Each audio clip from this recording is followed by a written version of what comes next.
আসসালামু আলাইকুম এভরিওয়ান। আমি আপনাদের সাথে আজ শেয়ার করব ফ্রেঞ্চ ফ্রাই রেসিপি। তো এর জন্য আমি প্রথমেই নিয়ে নিব একটি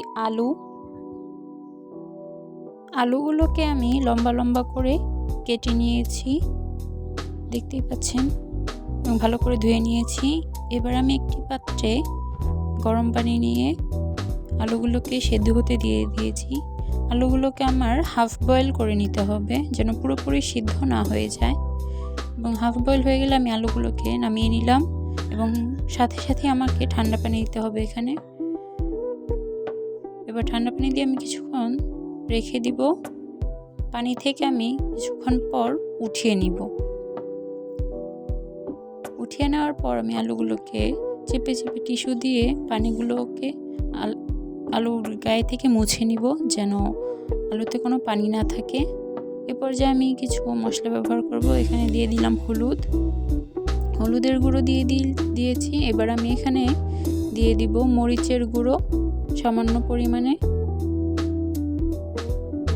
এবার আমি এখানে দিয়ে দিব সামান্য পরিমাণের লবণ।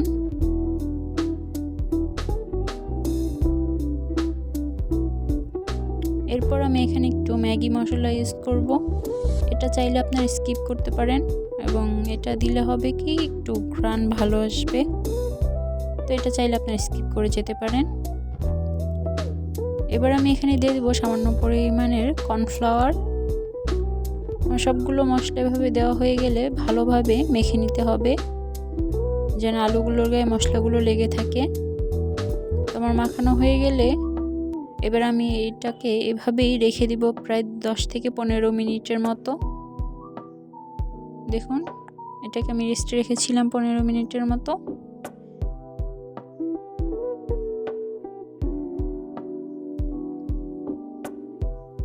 এ পর্যায়ে আমি প্যানে তেল গরম হতে দিয়ে দিয়েছি।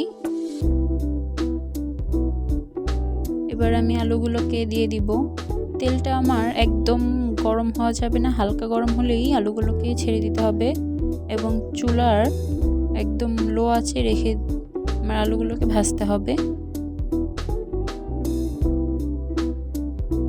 এখন বেশ খানিকক্ষণ লো হিটে ভাজতে হবে। ভাজতে ভাজতেই আস্তে আস্তে একটা কালার চলে আসবে।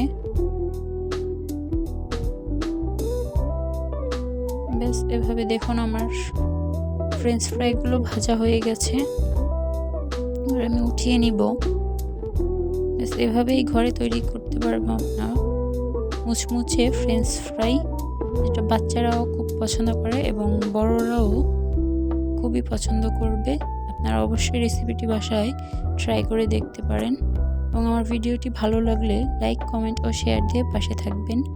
নতুন নতুন ভিডিও পেতে আমার চ্যানেলটিকে অবশ্যই সাবস্ক্রাইব করে দিবেন। ধন্যবাদ সবাইকে। আসসালামু আলাইকুম।